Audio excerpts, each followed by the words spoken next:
Bismillahirrahmanirrahim. Assalamu alaikum, my dear students. Welcome to lecture number 3. As you all know that we have started chapter 2 according to our smart syllabus, why boys fail in college. तो हमने जो 3 criteria discuss करने थे that were the writer, reasons and remedies. तो reasons में हमने जो 3 reasons पढ़ लिए हैं इस chapter में. The first one was lack of concentration, second one mistaken ambition and third is over confidence. जो हमने कल रीज़न पढ़ी थी ना कि वो बच्चे जो ब्राइट बॉयज़ होते हैं बट दे फेल, वो इस वजह से because they waste their time, और उनको ये ओवर कॉन्फिडेंस होता है कि वो at the end of the day क्या करेंगे कि जैसे एग्ज़ाम होगा वहाँ पे थोड़ी सी एफर्ट करके पास हो जाएंगे. लेकिन जो सिलेबस होता है स्कूल सिलेबस और college syllabus, there is a huge difference between them. तो उसको ये रियलाइज़ नहीं होता और वो फेल हो जाता है. तो वो बच्चा जो है वो सबसे पिटिएबल है फॉर द राइटर, और उस पर पिटी या तरस आता है और सैड फील होता है हमें कि इतना ब्रिलियंट बच्चा फेल हो जाता है. So that were the 3 reasons. अब हम वी आर मूविंग फॉरवर्ड के और कौन सी रीज़न्स हैं हमारे पास.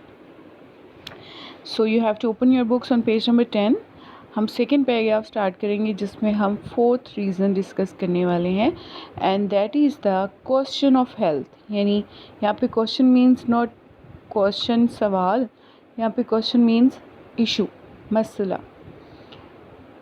द क्वेश्चन ऑफ हेल्थ, सेहत का मसला, बोथ फिज़िकल एंड मेंटल, दोनों तरह से, चाहे वो जिस्मानी हो या दिमागी हो, is always one of the reasons for failure.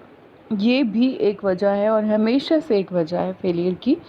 If N adequate health service is available in the college, अगर कॉलेज की तरफ से एक प्रॉपर हेल्थ सर्विस दी जाए, एडिक्वेट मीन्स प्रॉपर और सफिशेंट और good, and if proper cooperation exist between the teaching staff and the office of the college doctor, और doctor और मेडिकल के और टीचर्स के दरमियान कोऑर्डिनेशन है, and immense number of failures can be avoided. तो एक बड़ी तादाद फेलियर्स की बचा जा सकता है, उससे अवॉइड किया जा सकता है उसको. What is just as important, the reason for inability to do satisfactory college work can be clearly understood. तो उससे ये होगा, सबसे अहम बात, ये अहम उसका रिज़ल्ट ये निकलेगा, आउटपुट ये होगी कि वो जो बच्चों के अंदर इनएबिलिटी है, इनएबिलिटी यानी इनकेपेबिलिटी और इनकॉम्पिटेंस यानी काम करने की सलाहियत नहीं है.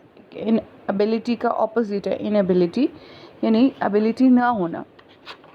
अगर वो काम करने की उसके अंदर सलाहियत नहीं है और फिर हम उसको सेटिस्फैक्ट्री नहीं है उसका काम, यानी नॉट गुड, तो फिर हम बड़ी अच्छी तरह जान सकते हैं, लड़का भी जान सकता है, इस पेरेंट्स, उसके वालिदैन भी, एंड द कॉलेज अथॉरिटीज़, और कॉलेज की जो मैनेजमेंट या एडमिनिस्ट्रेशन है, दैट कैन ऑल्सो रियलाइज़ कि व्हाट इज़ द प्रॉब्लम.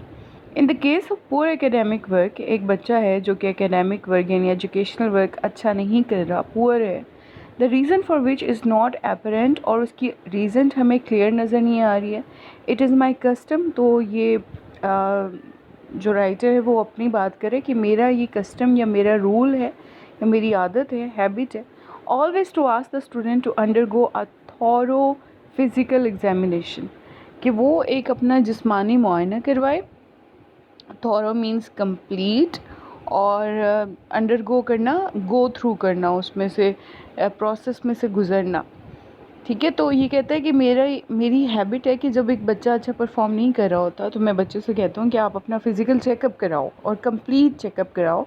ये कहीं आपके साथ कोई इशू तो नहीं है जिसकी वजह से आप पढ़ नहीं पा रहे हो, कोई और मसला भी नहीं है, ना उसका मिस्टेकन एम्बिशन इशू है, ना वो ब्राइट बॉय वाला ओवर कॉन्फिडेंस है, ना ही लैक ऑफ कंसंट्रेशन है. It is surprising to find out in how large a percentage of such cases the university physician finds an adequate reason for the difficulty. और बड़ी surprising बात होती है जब हमें पता चलता है कि यूनिवर्सिटी का या कॉलेज का जो फिजिशियन या डॉक्टर था, उसे पता चला कि बहुत बड़ी परसेंटेज, बहुत बड़ी तादाद जो थी वो बच्चों की, वो ऐसे केसेस थे जो बीमार थे, और वो एक बड़ी वजह है इस मुश्किल की, यानी कि फेलियर की, क्योंकि बच्चे सफ़र कर रहे होते हैं इंटरनली वो किसी डिजीज़ से भी कर सकते हैं, वो हो सकता है डिजीज़ क्लियर ना हो but inwardly they are suffering from any disease. इसलिए वो कहता है कि मैं मशवरा देता हूँ कि आप जो है ना अपना चेकअप कराओ। वो कौन सी डिजीज़ हो सकती हैं? ट्यूबरक्लोसिस, जिसे टीबी कहा जाता है, ऐसे दमा या एक खांसी होती है। बैड टॉन्सिल्स प्रॉब्लम हो सकता है। स्लीपिंग सिकनेस यानी नींद की कमी हो सकती है। पुअर डाइजेस्टिव सिस्टम ख़राब हो सकता है। Various forms of mental and nervous difficulty, और वो मेंटल या नर्वस या आसाबी या दिमागी डिफ़िकल्टी की कोई भी प्रॉब्लम हो सकते हैं। ऐसे माइग्रेन होता है या सर में दर्द रहता है बच्चों के अक्सर। Have been brought to light means reveal करना, शो करना, डिस्क्लोज़ करना, सामने ले आना, एक्सपोज करना by the doctor during the past few months. और पिछले कुछ महीनों में डॉक्टर ने ये सारी डिजीज़ देखी बच्चों में और सामने ले आया।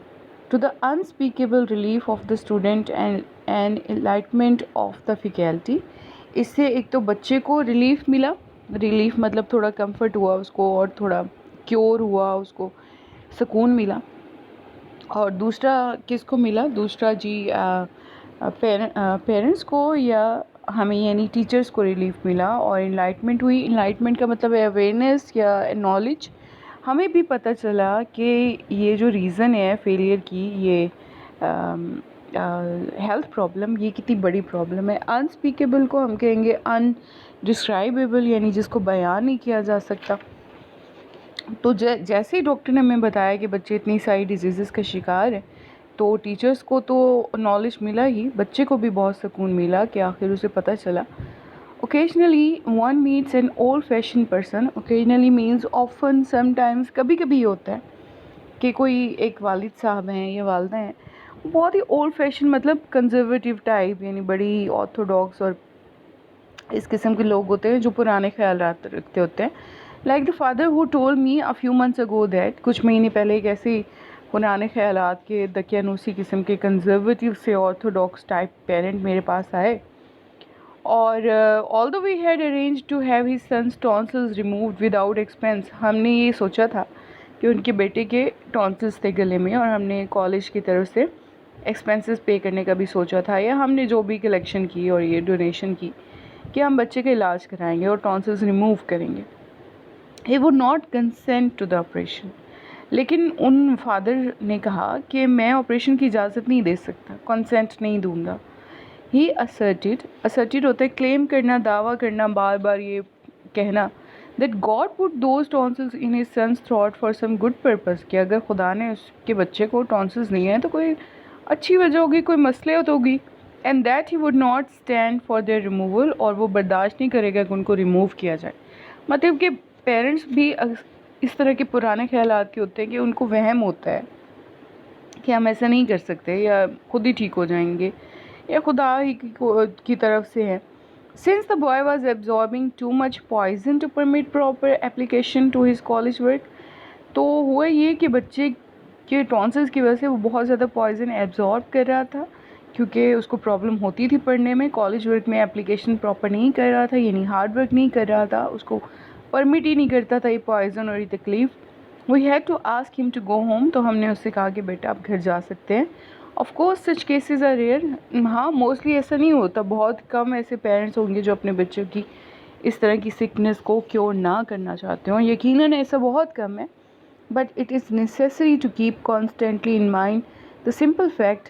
बस मुसलसल दिमाग में क्या रखने की ज़रूरत है, वो एक सादा सी हकीकत है। कॉन्स्टेंटली मीन्स कंसिस्टेंटली, मुसलसल, continuously, that there is no substitute for health, कि सेहत का कोई सब्सटीट्यूट या अल्टरनेटिव नहीं है। And that however such a man may know, जैसे कि एक शख्स जानता है, it is not of much value unless he possesses the physical vigour to bring it to bear on the world's problems, कि जब तक इंसान के पास वो फिज़िकल ताकत नहीं होती कि वो दुनिया की प्रॉब्लम्स को फेस कर सके, उन्हें बर्दाश्त कर सके, तो वो कोई भी काम अच्छी तरह नहीं कर सकता। विगर मीन्स पावर, ठीक है। तो जैसे कि हम कहते हैं ना, जान है तो जहान है, हेल्थ इज़ वेल्थ। तो ये वही वाली बात है कि अगर आप बच्चे की हेल्थ पे फोकस नहीं कर रहे हो, इग्नोर कर रहे हो, तो बच्चे पे आप किस तरह से उसको बाद में ब्लेम कर सकते हो, फेल हो गया या उसने अपनी रिस्पॉन्सिबिलिटी पूरी नहीं की है। सो हेल्थ और poor health is also an issue of failure. Next पढ़ते हैं क्या है. Nowadays, आजकल when most ambitious boys want to go to college, ambitious means जैसे बहुत ही हौसलामंद हम ambitious को कहते हैं. इसका मतलब होता है कुछ करने के लिए एमफुल होना, या वो क्या कहना चाहता है कि कुछ करना और एमफुल या एक्साइटेड होना, कुछ हासिल करना, पैशनेट होना. और ऊपर एक वर्ड आया है जैसे विगर था ताकत, और दूसरा यहाँ पे कुछ ब्रिंग टू बियर आया है. ब्रिंग इट टू बियर यानी जैसे मैंने कहा कि बर्दाश्त करना. ब्रिंग टू बियर का मतलब इसी सेंस में है कि इतनी एनर्जी इस्तेमाल करना. ठीक है, bring to bear energy use करना, और विगर मीन्स पावर. आजकल बच्चे कुछ इतने पैशनेट होते हैं, कुछ जो कॉलेज जाना चाहते हैं, पढ़ना चाहते हैं. The financial pressure is a very serious one. मसला ये होता है कि उनके पास इतना पैसा नहीं होता कि वो कॉलेज फ़ी अफोर्ड कर सकें. तो यहाँ पे जो हमारे पास फिफ्थ रीज़न आ रही है वो है फाइनेंशियल प्रेशर, यानी कि माली तौर पर बच्चे कमज़ोर होते हैं. A few parents take the position that the boy should earn his way through college for the good of his soul. कुछ पेरेंट्स का ये कहना होता है कि बच्चे को खुद ही अपने एक्सपेंसेस पूरे करने चाहिए, खुद ही जॉब करे, कोई ओवर टाइम लगाए, और जी हम नहीं बर्दाश्त कर सकते. As a matter of fact, no boy ought to be compelled to earn his entire way through college. दरअसल बात यह है, किसी भी बच्चे को आपको फोर्स नहीं करना चाहिए, कंपेल नहीं करना चाहिए कि वो कॉलेज का पूरे दौरानिए का इंटायर, मतलब वो जो 2 साल 4 साल उसने लगाने हैं, वो उस पर अर्निंग का आपको उसको फोर्स नहीं करना चाहिए. If it can in any way be avoided, और इसको हर तरह से अवॉइड करना चाहिए. बच्चे को फोर्स ना किया जाए कि वो कमाए भी और ख़ुद ही पढ़े.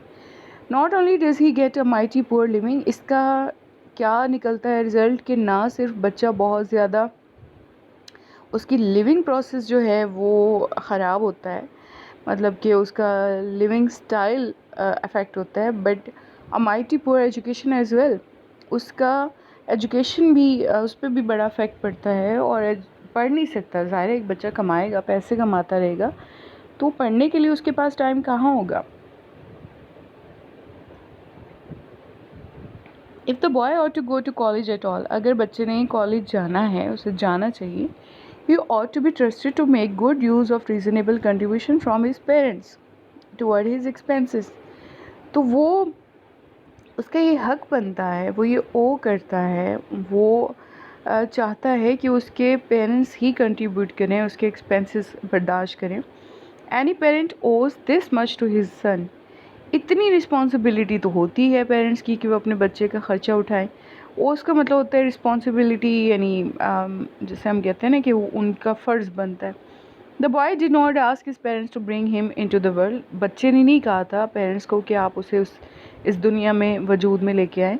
दे are responsible for his being here, क्योंकि वो उसके वजूद के लिए रिस्पॉन्सिबल हैं. And consequently they have the responsibility for giving him the best equipment possible to meet the world's problems. Consequently, eventually, या एज अ रिज़ल्ट, तो आखिर में उन्हीं की रिस्पॉन्सिबिलिटी है कि वो उसको सारा इक्विपमेंट दें, सारा वो एक्सपेंसेस बर्दाश्त करें, उसको सारी फैसिलिटीज़ दें, because they are the reason to bring him in this world. तो ये बात हो रही है फाइनेंशियल प्रेशर की. हम नेक्स्ट पैराग्राफ भी पढ़ लेते हैं ताकि कल के लिए थोड़ा सा काम रह जाए. नेवरदलेस को हम बट कह सकते हैं, इन स्पाइट ऑफ या हाउएवर. फिर भी many boys are cast entirely on their own resources for their college expenses. इस सारी जैसे हमने बताया कि बच्चा सफ़र करेगा, उसकी सेहत पे असर हो सकता है, उसकी लिविंग स्टैंडर्ड पे असर हो सकता है. फिर भी बहुत बड़ी तादाद में बहुत ज़्यादा बच्चे ऐसे होते हैं जो मुकम्मल तौर पे अपने रिसोर्सेज, अपने कॉलेज एक्सपेंसेस जो हैं वो अपने रिसोर्सेज पे ही पे करते हैं. And it is always cast, यहाँ पे वर्ड ऊपर आया हुआ है, आर कास्ट इंटायरली, यानी बहुत सारे बच्चों को छोड़ दिया जाता है. कास्ट जैसे होता है ना, थ्रो, फेंक देना, तो बहुत सारे बच्चों को छोड़ दिया जाता है उनके हाल पे कि वो अपने कॉलेज एक्सपेंसेस खुद ही बर्दाश्त करें. And it is always to the detriment of their health, और सबसे बड़ा जो नुकसान होता है वो उनकी हेल्थ का होता है. डेट्रीमेंट मीन्स हार्म और लॉस. और the value of their education, या फिर उनकी तालीम पे असर पड़ता है, और बोथ या फिर दोनों पे ही असर पड़ता है। Any boy can earn a part of his expenses without hurting himself, कोई भी बच्चा अपने आप को बिना तकलीफ दिए अपने एक्सपेंसेस बर्दाश्त कर सकता है। And in my experience many boys are willing to earn more than their share in order to save the burden of their parents। और ये राइटर कहता है कि मैंने बहुत सारे ऐसे बच्चों को देखा है जो अपने पेरेंट्स को सपोर्ट करने के लिए, उनका बर्डन शेयर करने के लिए अर्न करते हैं, और अपनी मर्ज़ी से विलिंग टू अर्न, खुशी से करते हैं। But to see boys by the dozen take jobs lasting from 6 o'clock in the evening till 2 in the morning 6 days in week, एक हफ्ते में 6 दिन बेचारे काम करते हैं, शाम के 6 बजे से लेके रात के 2 बजे तक काम करते हैं। To see boys undergoing transfusion of blood to get money for their food and books, undergo पीछे भी आया था, इसका मतलब होता है गो थ्रू करना, एक प्रोसेस में से गुजरना। तो जब मैं देखता हूँ बच्चे सिर्फ पैसे कमाने के लिए क्या करते हैं, और अपने लिए कुछ खाना और पैसे लेने के लिए ब्लड ट्रांसफ्यूज़ करते हैं, यानी ब्लड ट्रांसफ़र करते हैं, ब्लड बेचते हैं, ब्लड बैंक में देते हैं, is a heart rending spectacled. और ये नज़ारा देखकर मेरा दिल बहुत ही दुखता है। हार्ट रेंडिंग, पेनफुल कह लें, स्पेक्टिकल साइट को कहते हैं।